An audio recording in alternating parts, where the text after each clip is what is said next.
10ই মুহররমে আল্লাহ রাব্বুল আলামিন ফিরআউনের কবল থেকে মূসা আলাইহিস সালাম এবং বনু ইসরাইলকে মুক্তি দিয়েছেন। এটা ছিল মুহররম মাসের 10 তারিখ। এই নিয়তে আমরা সওম রাখি, এই নিয়তে আমরা রোজা রাখব। এই দিনেই 10ই মুহররমে ইমাম হুসাইন রাদিয়াল্লাহু আনহু শাহাদাত ঘটে গেছে। এটা প্রায় 60 কি 62 হিজরি থেকে ঘটনা। কথা কি বুঝতে পারছেন? আমি বুঝাতে পারছি না। অনেক পরে এই দিনেই হুসাইন রাদিয়াল্লাহু আনহু শাহাদাতটা ঘটে গেছে। এই কারণে আমাদের মধ্যে একটা প্রচলন হয়ে গেছে যে হয়তোবা এই উদ্দেশ্যে এখানে রোজা রাখতে হয়। আসলে ব্যাপারটা এমন নয়।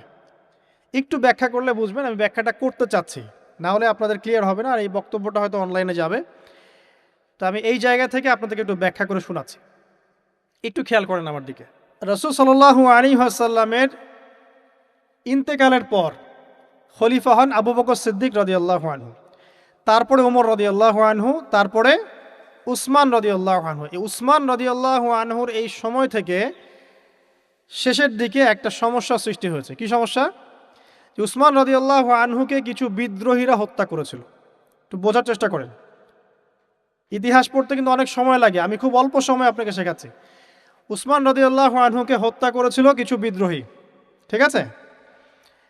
যিনি নবী সাল্লাল্লাহু আলাইহি ওয়াসাল্লামের জামাই, 2 জন মেয়েকে বিয়ে করেছেন, জিন্নুরাইন, তাকে হত্যা করেছে কিছু বিদ্রোহী। এরপরে খেলাফতের দায়িত্বে আসেন আলী রাদিয়াল্লাহু আনহু। কে আসেন? আলী রাদিয়াল্লাহু আনহু। আলী রাদিয়াল্লাহু আনহু দায়িত্ব নেন এই মক্কা মদিনা এই জায়গাটুকুর উপরে। তার হাতে সাহাবা একরাম বায়াত করেন। কিন্তু ওই দিক বলতে বোঝাচ্ছি সিরিয়া, শামের দিকে, সেদিকের গভর্নর ছিলেন মুয়াবিয়া রাদিয়াল্লাহু আনহু। কি নাম? মুয়াবিয়া রাদিয়াল্লাহু আনহু। তিনিও কিন্তু একজন বড় মাপের সাহাবী, ঠিক আছে? তো মুয়াবিয়া রাদিয়াল্লাহু আনহু সেখানে নিজে সেখানকার খেলাফতের দাবি করেন। আলী রাদিয়াল্লাহু আনহুর হাতে বায়াত তিনি করেননি। আলী রাদিয়াল্লাহু আনহুকে বারবার একটা বিষয়ের চাপ দেওয়া হচ্ছিল যে উসমান রাদিয়াল্লাহু আনহু শাহাদাতের আগে বিচার করতে হবে, হত্যাকারীর বিচার করতে হবে। তো এখানে একটা দ্বন্দ্ব, মানে একটা পলিটিক্যাল দ্বন্দ্ব সৃষ্টি হলো। ওইদিকে মুয়াবিয়া রাদিয়াল্লাহু আনহু তিনি খেলাফতের দাবিদার হয়ে উঠলেন, এদিকে সাহাবায়ে কেরাম সহ অনেকেই আলী রাদিয়াল্লাহু আনহুর কাছে বায়াত করলেন। তো এর ফলশ্রুতিতে দেখা যায় আলী রাদিয়াল্লাহু আনহু তার রাজধানীটাকে কুফায় নিয়ে যান, ইরাকের কুফায়। তো ইহুদিদের ইন্ধনের ফলে এক পর্যায়ে দেখা যায় যে আলী রাদিয়াল্লাহু আনহুর এক পক্ষ এবং একদিকে মুয়াবিয়া রাদিয়াল্লাহু আনহুর এক পক্ষ, তারা একটা মানে অনাকাঙ্ক্ষিত যুদ্ধের দিকে চলে যান, ঠিক আছে? এই যুদ্ধটাকে বলা হয় সিফফিনের যুদ্ধ। কিসের যুদ্ধ? সিফফিনের যুদ্ধ। এটা সংঘটিত হয়েছে 37 হিজরিতে। কত হিজরি? 37। এর আগের বছর আবার উটের যুদ্ধ হয়েছে, জঙ্গে জামাল। তার পরের বছর এই সিফফিনের যুদ্ধ। সিফফিনের যুদ্ধে আলী রাদিয়াল্লাহু আনহু বিজয় লাভ করেই ফেলেছিলেন। এই সময় মুয়াবিয়া রাদিয়াল্লাহু আনহুর দলের মধ্যে আমর ইবনে আস রাদিয়াল্লাহু আনহু তিনি বলছেন যে কোরআন ফয়সালা করবে। কোরআন ফয়সালা করবে, এটাকে কেন্দ্র করে একটা তৃতীয় পক্ষ নির্ধারণ করা হয়, যেটাকে আমরা সালেস বলি। যে মুয়াবিয়া রাদিয়াল্লাহু আনহুর পক্ষে একজন, তার নাম আমর ইবনে আস রাদিয়াল্লাহু আনহু, এবং আলী রাদিয়াল্লাহু আনহুর পক্ষে একজন, তার নাম হচ্ছে আবু মুসা আশআরি রাদিয়াল্লাহু আনহু। তারা গিয়ে একটা তৃতীয় পক্ষ করে মীমাংসা করতে চাচ্ছেন যে আমরা কেউ যুদ্ধ চাই না, আমরা ভাই ভাই, আমরা সবাই মুসলিম উম্মার ঐক্যের খাতিরে এখানে একটা সলিউশনে আসব। তো সলিউশনে একটা আশা হচ্ছিল যে ঠিক আছে উভয়েই পদত্যাগ করবে, নতুন খলিফা নেওয়া হবে, ঠিক আছে? তো এরকম একটা কথা চলছিল। কিন্তু মুয়াবিয়া রাদিয়াল্লাহু আনহু তিনি তার যে মানে দাবি, এটা ছাড়তে চাচ্ছেন না। এইদিকে আলী রাদিয়াল্লাহু আনহু দলের মধ্যে কিছু মানুষ, প্রায় 12,000, তারা এই দল থেকে বের হয়ে গেল যে আমরা আলীকেও মানি না রাদিয়াল্লাহু আনহু, মুয়াবিয়াকেও মানি না রাদিয়াল্লাহু আনহু, এই আমর ইবনে আসকেও মানি না রাদিয়াল্লাহু আনহু, এবং এই আবু মুসা আশআরি তাকেও মানি না, আমরা কাউকেই মানি না। এবং এদেরকে বলা হয় খারেজি। কি বলা হয়? খারেজি। তারা এইখান থেকে দল থেকে বের হয়ে গেলেন। শুধু তাই না, তারা ফতোয়াও দিল যে আলী এবং মুয়াবিয়া এবং আমর ইবনে আস, আবু মুসা আশআরি সবাই কাফের, নাউজুবিল্লাহ। কারণ কি? কারণ হচ্ছে তারা আল্লাহর বিধান দ্বারা বিচার ফয়সালা করছে না, মানুষের মত তারা গ্রহণ করছে। মানে ওদের উদ্ভট যুক্তি আর কি। তারা আল্লাহর কিতাব দিয়ে ফয়সালা করছে না, বরং মানুষের রায় গ্রহণ করছে। এটা একটা খোরা যুক্তি ছিল। তো আলী রাদিয়াল্লাহু আনহু এদেরকে দমন করলেন। নহরওয়ান নামক জায়গায় তাদের সাথে যুদ্ধ হলো এবং এই যুদ্ধে আলী রাদিয়াল্লাহু আনহু জয়লাভ করলেন। সিফিনের যুদ্ধটা হয়ে গেল। এখন দেখেন দুইটা পক্ষ পাচ্ছেন আপনি এখানে, আলী রাদিয়াল্লাহু আনহু একটা পক্ষ, একটা কার? মুয়াবিয়া রাদিয়াল্লাহু আনহুর পক্ষ। এখন এই যে খারাজিরা বের হয়ে গেল, এখন তো দেখা যায় যে কিছু কিছু শব্দ বললে মানুষ খারাজি ট্যাগ দিয়ে দেয় না? দেখেন এই খারাজি আকিদার সাথে কিন্তু আসলে পলিটিক্যাল সমালোচনার কোনো সম্পর্ক নেই। পলিটিক্যাল দ্বন্দ্বের সাথে, পলিটিক্যাল সমালোচনার সাথে কিন্তু খারাজি বা খাওয়ারিজম মতবাদটা আসলে জড়িত না। এটা কার সাথে জড়িত? ওই যে একদিন বলেছিলাম, খারেজিরা মনে করে কবিরা গুনাহ করলে কোনো ব্যক্তি কি হয়ে যায়? কাফের হয়ে যায়। খারেজিদের আকিদা হচ্ছে কবিরা গুনাহ করলে কোনো ব্যক্তি কাফের হয়ে যায়। এই আকিদাটার নাম খারেজি আকিদা। এটা কি বাংলাদেশে মুসলিমরা লালন করে? কোনো আলেম, কোনো বক্তা, কোনো মুফাসসির, কোনো মুহাদ্দিস আপনাদেরকে বলেছে কখনো এদেশের মাটিতে যে কবিরা গুনাহ করেছে এরা এদেরকে মেরে ফেলো? বলেছে? কিন্তু আপনি কিছু হক কথা বললে আপনাকে ট্যাগটা খেতে হয়।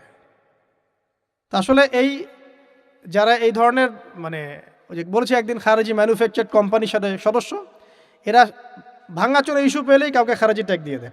আসলে মূল বিষয় এরা নিজেরাই খারিজ হয়ে যাচ্ছে দিন দিন, অন্যকে খারিজ করতে করতে নিজেরাই খারিজ হয়ে যাচ্ছে।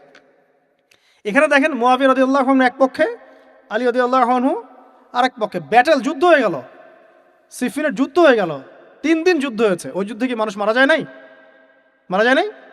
মারা গেছে। তো আলী রাদিয়াল্লাহু আনহু তো বলেননি যে ওরা খারাজি। কারা খারাজি তাহলে? যারা এই যে 12,000 সৈন্যের মধ্য থেকে বের হয়ে গেল এবং সবাইকে কাফের ফতোয়া দিল যে আলীও কাফের, মুয়াবিয়া কাফের, আমর ইবনে আসও কাফের, নাউজুবিল্লাহ, আর এই যে আবু মুসা আশআরী তারাও কাফের। একটু বোঝেন। এরপর তারা যখন বের হয়ে গেল, আলী রাদিয়াল্লাহু আনহু তাদেরকে হত্যা করলেন, তাদের সাথে যুদ্ধ করলেন। কিন্তু এদের কিছু কিছু মানুষ বেঁচে ছিল। এরা একটা প্ল্যান করলো। কি প্ল্যান করলো? যে আমরা চোরাগুপ্তা হামলা চালিয়ে এই 4 জনের সবাইকে হত্যা করে ফেলবো। কথা বুঝতে পারছেন? 4 জন একই দিনে প্ল্যান করলো। রমজান মাসের 17 তারিখ। কত তারিখ? রমজান মাসের 17 তারিখ। ওইটা সম্ভবত 40 হিজরি। কত হিজরি? সিফিনের যুদ্ধ হচ্ছে 37 হিজরিতে, এটা হচ্ছে কত হিজরি? 40, 3 বছর পর এরা প্ল্যান করলো। এখনকার ওই যে পশ্চিমা গোলকধাঁধায় পড়া কিছু মানুষ যারা কিছু জঙ্গি সংগঠনের নাম লেখায় প্ল্যান করে যে হঠাৎ সুইসাইড বোম মারবো, আছে না? এরকম একটা প্ল্যান করলো যে আমরা প্ল্যান করলাম এই 4 জনকে আমরা একদিনে উড়িয়ে দেবো, মেরে দেবো। এবং সেই প্ল্যান মোতাবেক তারা কাজ করলো। কাজ করে ঘাপটি মেরে বসে থাকলো। আলী রাদিয়াল্লাহু আনহু ফজরের নামাজে যাচ্ছেন, আব্দুর রহমান বিন মুলজিম নামে এক ব্যক্তি আলী রাদিয়াল্লাহু আনহুকে পুরো তরোয়াল দিয়ে আঘাত করে হত্যা করে ফেলল। ইন্না লিল্লাহি ওয়া ইন্না ইলাইহি রাজিউন। কাকে হত্যা করলো? নবী সাল্লাল্লাহু আলাইহি ওয়াসাল্লামের মেয়ের জামাইকে। চিন্তা করতে পারেন? যিনি প্রতিটা যুদ্ধে নবী সাল্লাল্লাহু আলাইহি ওয়াসাল্লামের সাথে ছিলেন, তাকে বলল যে সে কাফের হয়ে গেছে। আর যে হত্যা করেছে আব্দুর রহমান বিন মুলজিম, সে হত্যা করার পরে আল্লাহ শুকরিয়া আদায় করেছে, নাউজুবিল্লাহ। সে বলেছিল যে আমি আল্লাহ শুকরিয়া আদায় করছি যে আল্লাহ আমার হাতে একজন পথভ্রষ্ট মানুষকে মারলেন, নাউজুবিল্লাহ। চিন্তা করতে পারেন? ওইদিকে মুয়াবিয়া রাদিয়াল্লাহু আনহুকে মারার প্ল্যান করা হয়েছে সিরিয়ায়। উনাকে আঘাত করা হয়েছে, কিন্তু আঘাতটা তার মানে শরীরের সেই জায়গায় লাগে নাই যেখানে লাগলে তিনি মারা যেতে পারতেন। তিনি আহত হয়েছেন, পরবর্তীতে চিকিৎসা করে সুস্থ হয়ে গেছেন। আর এদিকে আমর ইবনে আস এবং আব্দুর রহমান বিন আবু মুসা আশআরী, তাদের উপরে হামলা হয়েছে। আমর ইবনে আসের জায়গায় আরেকজন সাহাবী গিয়েছেন নামাজ পড়তে, তিনি ডেড। মানে তাদের উদ্দেশ্য সফল হয়েছে এই জায়গায় যে আলী রাদিয়াল্লাহু আনহুকে হত্যা করা হয়েছে। তো এখন আলী রাদিয়াল্লাহু আনহু যখন নিহত হয়ে গেলেন, তাহলে কে থাকলো এখন? মুয়াবিয়া রাদিয়াল্লাহু আনহু। আচ্ছা, আলী রাদিয়াল্লাহু আনহু চলে যাওয়ার পরে তার সন্তান হাসান রাদিয়াল্লাহু আনহু, কি নাম? হাসান রাদিয়াল্লাহু আনহুর হাতে সাহাবায়ে কেরামের অনেকেই বায়াত করলেন, মানে তাকে খেলাফতের দায়িত্ব দিলেন। তো এবং তিনিও কুফায় রাজধানী, এখানে তিনি আছেন এবং কুফাবাসী তাকে মানে প্রলুব্ধ করছে কিছু কিছু মানুষ যে আপনার উচিত মুয়াবিয়া রাদিয়াল্লাহু আনহুর সাথে যুদ্ধ করা, ঠিক আছে? কিন্তু হাসান রাদিয়াল্লাহু আনহু সেই কাজটা করলেন না। তিনি বলেন না, আমি মুসলিমদের মধ্যে দ্বন্দ্ব চাই না, বরং আল্লাহর নবী একটা ভবিষ্যৎবাণী করেছিলেন সাল্লাল্লাহু আলাইহি ওয়াসাল্লাম যে আমার এই নাতি হাসান মুসলিমদের বড় ফিতনার সমাধান করে দিবে। সুবহানাল্লাহ, কথা বুঝতে পারছেন? তো হাসান রাদিয়াল্লাহু আনহু তখন কি করলেন? নিজে তার যে এই যে দায়িত্ব, খেলাফতের দায়িত্ব, তিনি মুয়াবিয়া রাদিয়াল্লাহু আনহুর হাতে ছেড়ে দিলেন। সুবহানাল্লাহ, তিনি নিজে পদত্যাগ করলেন। ঠিক আছে, আমার ক্ষমতার দরকার নাই, মুসলিমরা আপোষে মারামারি কাটাকাটি থেকে রক্ষা পাক। কিছু শর্ত ছিল ওই চুক্তির মধ্যে, যে মুয়াবিয়া রাদিয়াল্লাহু আনহু যে কাজই করবেন সুরাভিত্তিক করতে হবে, হ্যাঁ, আহলে বাইতদেরকে সম্মান করতে হবে, ভাতা নির্ধারণ করতে হবে, এরকম কিছু শর্ত ছিল। ঠিক আছে, তো মুয়াবিয়া রাদিয়াল্লাহু আনহু মেনে নিলেন। এবার কিন্তু সারা মুসলিম জাহানের কে খলিফা হলেন? কি নাম বলেন? মুয়াবিয়া রাদিয়াল্লাহু আনহু। এবং এরপর তিনি একাধারে 20 বছর খেলাফতের দায়িত্ব পালন করেছেন। কত বছর? 20 বছর। 40 হিজরিতে এই যে আলী রাদিয়াল্লাহু আনহু মারা যান, আর 20 বছর খেলাফতের দায়িত্ব পালন করেন কে? মুয়াবিয়া রাদিয়াল্লাহু আনহু। এবং এই সময় মুসলিমরা অনেক উন্নতি করেছে। এই সময় 1700টার মতো নৌজাহাজ ছিল মুসলিমদের।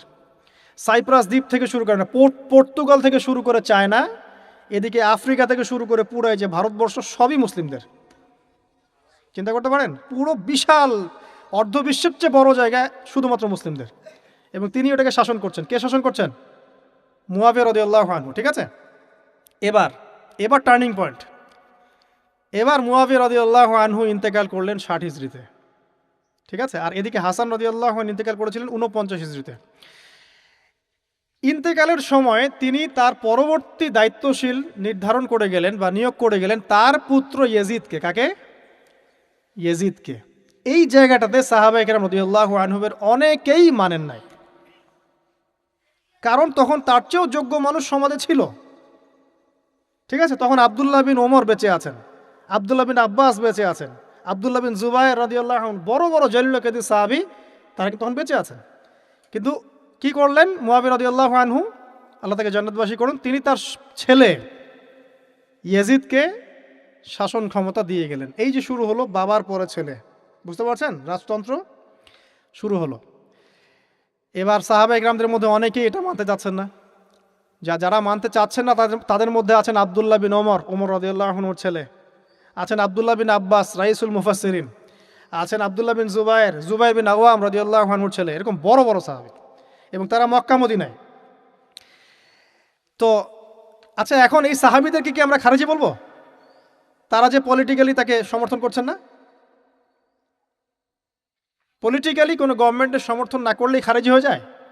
যদি কেউ বলে আরব বিশ্বের সব যত নেতা আছে এদের মধ্যে অনেকেই ইসরায়েলের সাথে আতাত করেছে, সে কি খারিজি হয়ে যাবে? এই সমালোচনার সাথে খাওয়ারিজমের কোনো সম্পর্ক আছে? যদি কেউ বলে যে পশ্চিমাদের অস্ত্রশস্ত্র নিয়ে মুসলিমরা ইয়েমেনে হামলা করছে, এটা বললে সে খারিজি হয়ে যাবে? যদি কেউ বলে যে মধ্যপ্রাচ্যের কান্ট্রির কিছু নেতা তারা পশ্চিমাদের সাথে চুক্তি করেছে পেট্রো ডলার মনিটরিং সিস্টেম, সে কি খারিজি হয়ে যাবে? যদি কেউ বলে জায়নিস্টদের সাথে আতাত করে অনেক মুসলিম কান্ট্রি চলছে, তাহলে কি মিডল ইস্টের সমালোচনা করার কারণে একজন ব্যক্তি খারিজি হয়ে যাবে? খারিজি ম্যানুফ্যাকচার্ড কোম্পানি বাংলাদেশে তারা এই সংজ্ঞাই শিখায়, পলিটিক্যাল বিরোধিতা করলে আপনি খারিজি হয়ে যাবেন। অথচ এখানে দেখেন সাহাবায়ে কেরাম রাদিয়াল্লাহু আনহু মানছেন না ইয়াজিদকে। এবার ইয়াজিদ কি করলো দেখেন। এবার ইয়াজিদ প্রথমত সাহাবীদেরকে কনভিন্স করার চেষ্টা করলেন। তিনি ওখান থেকে তার দূত পাঠালেন, দূত এসে মক্কা মদিনায় বোঝালেন যে আপনারা মেনে নেন, ভালো হবে, ইত্যাদি ইত্যাদি। আব্দুল্লাহ বিন ওমর রাদিয়াল্লাহু আনহু বলেন ঠিক আছে মেনে নিলাম, আব্দুল্লাহ বিন আব্বাস রাদিয়াল্লাহু আনহু বলেন ঠিক আছে মেনে নিলাম। কিন্তু আব্দুল্লাহ বিন জুবায়ের রাদিয়াল্লাহু আনহু মানলেন না। তিনি মানছেন না, আমি কিছুতেই মানি না, তার সে খেলাফতের যোগ্য না, এর চেয়ে অনেক বড় বড় যোগ্য মানুষ আছে, আমি মানছি না। বরং তিনি এখান থেকে সরে আসলেন। এবার ইমাম হুসাইন রাদিয়াল্লাহু আনহু, যার কথায় প্রশ্ন করেছেন, লম্বা উত্তর দিচ্ছি। ইমাম হুসাইন রাদিয়াল্লাহু আনহুর হাতে অনেকে বায়াত করতে চাইল যে আপনি যোগ্য খেলাফতের, ইয়াজিদ যোগ্য না, কে যোগ্য? আপনি যোগ্য। এবং তার হাতে কুফাবাসী বায়াত করতে চাচ্ছে, তাকে ডাকছে আপনি মক্কা থেকে চলে আসেন কুফায়। কুফা কোথায়? ইরাকে। আপনি মক্কা থেকে কুফায় চলে আসেন, আমরা আপনার হাতে বায়াত করব। এবার হুসাইন রাদিয়াল্লাহু আনহু সপরিবারে, তার পরিবার আহলে বাইত সবাই নবীর পরিবারের সদস্য, চিন্তা করেন, নবীর পরিবারের প্রায় 80 জন সদস্য। কতজন? তারা এই যে বের হলেন, যাচ্ছেন কোথায়? কুফায়। এবার ওই ইয়াজিদের নিয়োজিত যে গভর্নর ছিল ইরাকের কুফায়, তার নাম আব্দুল্লাহ বিন জিয়াদ। কি নাম? আব্দুল্লাহ বিন জিয়াদ। আব্দুল্লাহ বিন জিয়াদ সে একটা সেনাবাহিনী পাঠালো। সেনাবাহিনীতে সদস্য ছিল 4000। কতজন? 4000। এই 4000 সেনাবাহিনী নিয়ে আব্দুল্লাহ বিন জিয়াদের যে কমান্ডার, তার নাম সম্ভবত আমর বিন, প্রথমে আমের বা ওমর আছে, উমর বিন সাদ এরকম কিছু একটা, সে আহলে বাইতদেরকে ঘিরে ফেললো। কাকে ঘিরে ফেললো? ইমাম হুসাইন রাদিয়াল্লাহু আনহু, তার ছোট ছোট বাচ্চা কাচ্চা, তার স্ত্রী সন্তান এবং আহলে বাইতের সদস্য যারা। আহলে বাইত মানে বোঝেন তো, নবীর পরিবারের সদস্য। এবার হুসাইন রাদিয়াল্লাহু আনহু যুদ্ধ চাচ্ছেন না, তিনি যুদ্ধ চাচ্ছেন না। তিনি বলছেন যে আমাকে তিনটার যে কোনো একটা পথ বেছে নিতে দাও, আমি তোমাদের সাথে যুদ্ধ করতে চাই না। এক নাম্বার, আমাকে সরাসরি ইয়েজিদের সাথে সাক্ষাৎ করতে দাও, আমি ওর সাথে কথা বলে সলভ করব, প্রবলেম কি। দুই নাম্বার, আমাকে পথ ছেড়ে দাও, আমি চলে যাই কোনো সীমান্তবর্তী এলাকায়, সেখানে কাফেরদের সাথে যুদ্ধ করব, জিহাদ করব, সেখানে মারা যাবো, শহীদ হব। অথবা আমাকে নিরাপদে আমাকে মদিনায় ফেরত পাঠাও। তার তিনটা যুক্তি কি যৌক্তিক ছিল না? তিনি কে? নবী সাল্লাল্লাহু আলাইহি ওয়াসাল্লামের নাতি, যাকে কোলে নিয়ে নবী সাল্লাল্লাহু আলাইহি ওয়াসাল্লাম অনেক সময় খুতবা দিয়েছেন, নামাজ পড়েছেন, চুমু খেয়েছেন। ফাতিমা রাদিয়াল্লাহু আনহার নয়নমণি, চিন্তা করতে পারেন, এবং যিনি জান্নাতের যুবকদের সর্দার হবেন।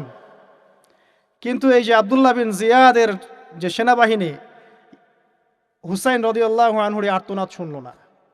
4000 সৈন্য মিলে 80 জনকে কেটে টুকরা টুকরা করে ফেলেছে। একজন শুধু বেঁচে ছিল, তার নাম জয়নুল আবেদিন। কি নাম? জয়নুল আবেদিন। তিনি একজন বেঁচে ছিলেন, বাকি সবাইকে হত্যা করা হয়েছে। 79 জন আহলে বাইতের সদস্যকে হত্যা করা হয়েছে। খারেজি ম্যানুফ্যাকচার কোম্পানি কিন্তু এদেরকে খারেজি বলছে না, যারা হুসাইন রাদিয়াল্লাহু আনহুকে হত্যা করেছে। আপনি মিডল ইস্টের সমালোচনা করলে খারেজি হয়ে যাবে, ওদের শেকড়টা চিনেন এখনো।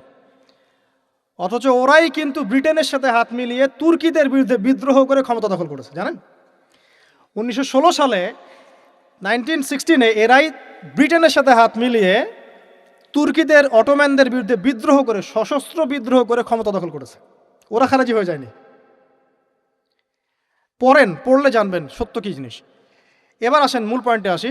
এবার যে হত্যা করেছে ইমাম হুসাইন রাদিয়াল্লাহু আনহুকে, সে বর্ষার আগা বোঝেন তো, বর্ষার মাথায় হুসাইন রাদিয়াল্লাহু আনহুর মস্তক উঠিয়ে ধরে এটাকে নিয়ে ইয়েজিদের কাছে গিয়েছেন। আউযুবিল্লাহ।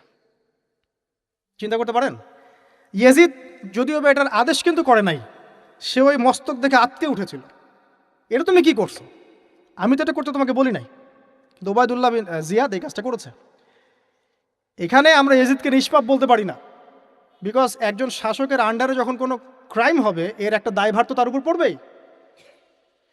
যদি এটা মেনে নেই যে সেখানে টেকনোলজি ছিল না, অনেক দূরের পথ, খবর পাওয়া যায় নাই, সেটা অন্য ইস্যু হতে পারে। কিন্তু পরের ঘটনাগুলো আমাদেরকে অন্যদিকে নিয়ে যাবে। মনে রাখেন, এই ঘটনাটা হৃদয় বিদারক। এটা হচ্ছে এই 10ই মুহররমের একটা হৃদয় বিদারক ঘটনা। এটা ঘটেছে কত সালে? 62 হিজরিতে। কত হিজরিতে? 62 হিজরিতে, 62 বা 61 আর কি।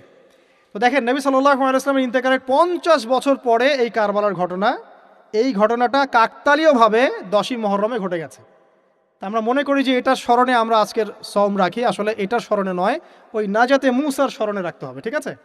তো কারবালা ঘটনা বুঝলেন, এই 61 হিজরিতে এই কারবালা ঘটনা ঘটে, যেটা স্মরণে অনেকে রোজা রেখে থাকে সমাজে। আসলে এটা স্মরণে নয়, নাজাতে মুসার স্মরণে রাখতে হবে ইনশাআল্লাহ তাআলা। আল্লাহ পাক তৌফিক দান করুন, আমিন।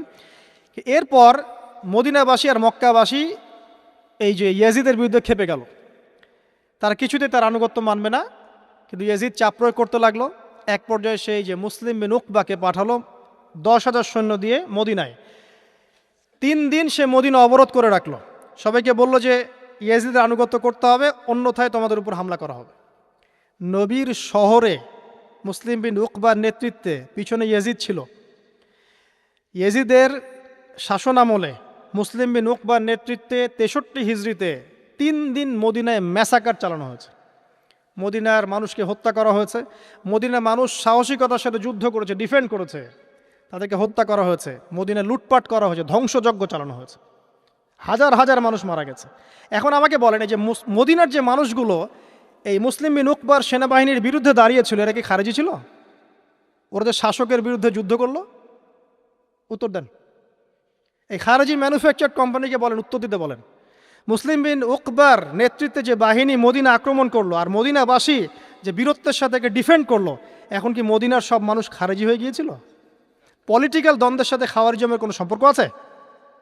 মানুষকে কি বুঝায়? শুধু তাই না, এই সময় মক্কায় আব্দুল্লাহ বিন জিয়াদ রাদিয়াল্লাহু আনহু, তিনিও তার বলয় গড়ে তুলেছেন, তার হাতে মানুষ বায়াত শুরু করেছে। আর ইয়েজিদকে মানুষ মানছে না, বলছে আব্দুল্লাহ বিন জুবাইর, তার হাতে আমরা খেলাফতের বায়াত করব। বহু মানুষ আব্দুল্লাহ বিন জুবাইর রাদিয়াল্লাহু আনহুর হাতে বায়াত করা শুরু করলেন। এবং ইয়েজিদ এবার মদিনায় ধ্বংসযজ্ঞ চালানোর পর ঠিক ওই বছরেই, সেম বছরেই আরেকজন ব্যক্তি আছেন হুসাইন বিন নুমায়ের, তাকে কিছু সেনাবাহিনী দিয়ে পাঠালেন মক্কা আক্রমণ করতে। হুসাইন বিন নুমায়ের সেনাবাহিনী নিয়ে মক্কা আক্রমণ করলো। মক্কার কাবা ঘরের গিলাফে হামলা করা হয়েছে, মিনজানিক ছোড়া হয়েছে। তো মদিনায় হামলা চালানোর পর একই বছর ওই 63 হিজরিতেই, আর মদিনায় হামলার যে যুদ্ধটার নাম একটা আছে, এটা বলে দিই যে মদিনায় যে ইয়াজিদের নেতৃত্বে মুসলিম বিন উকবা হামলা চালিয়েছিল, যখন মদিনাবাসী এটাকে ডিফেন্ড করেছে এবং মদিনা মানুষ মারা গেছে, অনেক শহীদ হয়েছেন, এই যুদ্ধর নাম হচ্ছে হাররার যুদ্ধ। কিসের যুদ্ধ? হাররার যুদ্ধ। এর ওই বছরেই ইয়াজিদের নেতৃত্বে আবারও মক্কায় আক্রমণ করা হয়েছে, যেখানে আব্দুল্লাহ বিন জুবাইর রাদিয়াল্লাহু আনহু তিনি খেলাফতের দায়িত্ব বায়াত গ্রহণ করছেন। সেখানেও মিনজানিক চালানো হয়েছে, হামলা চালানো হয়েছে। মক্কার কাবা ঘরের দেয়ালে পর্যন্ত মিনজানিকের গোলা লেগেছিল, মানুষ জানেই না কাবা ঘরে হামলা হয়েছে। তো আমরা পলিটিক্যালি এই ঘটনাগুলো সমালোচনা করতে পারি। হুসেন রাদিয়াল্লাহু আনহুর হত্যাকাণ্ড কোনো সাধারণ ঘটনা ছিল না, হাররার যুদ্ধ কোনো সাধারণ ঘটনা ছিল না, আব্দুল্লাহ বিন জুবাইর রাদিয়াল্লাহু আনহুকে মক্কায় আক্রমণ করা কোনো সাধারণ ঘটনা ছিল না। এরপরে আব্দুল মালিক বিন মারওয়ান যখন ক্ষমতায় আসেন, তার প্রায় 10 বছরের পরেই, তখন হাজ্জাজ বিন ইউসুফের নেতৃত্বে আবারও এই মক্কায় হামলা হয়েছে। এর নাম শুনেছেন? হাজ্জাজ বিন ইউসুফ। এবার এই হামলাতে আব্দুল্লাহ বিন জুবাইর রাদিয়াল্লাহু আনহু এবং তার অনুসারীদেরকে সবাইকে শহীদ করা হয়েছে। হাজ্জাজ বিন ইউসুফের প্রতিরোধ করার সময় আব্দুল্লাহ বিন জুবাইর এবং তার সাহাবাই, তার সঙ্গী সাথী, তার কি খারেজি ছিলেন? আব্দুল্লাহ বিন জুবাইর রাদিয়াল্লাহু আনহুকে হত্যা করে রৌদ্রের মধ্যে তার লাশটা ঝুলিয়ে রাখা হয়েছে। আব্দুল্লাহ বিন জুবাইর কি আপনাকে বলি? আব্দুল্লাহ বিন জুবাইর রাদিয়াল্লাহু আনহু জুবাইর বিন আওয়াম রাদিয়াল্লাহু আনহুর ছেলে। জুবাইর বিন আওয়াম কি আপনাকে বলি? জুবাইর বিন আওয়াম হচ্ছেন জান্নাতের 10 জন সার্টিফিকেট প্রাপ্ত সাহাবীর একজন। আব্দুল্লাহ বিন জুবাইর আসমা বিনতে আবু বকর রাদিয়াল্লাহু আনহুর সন্তান।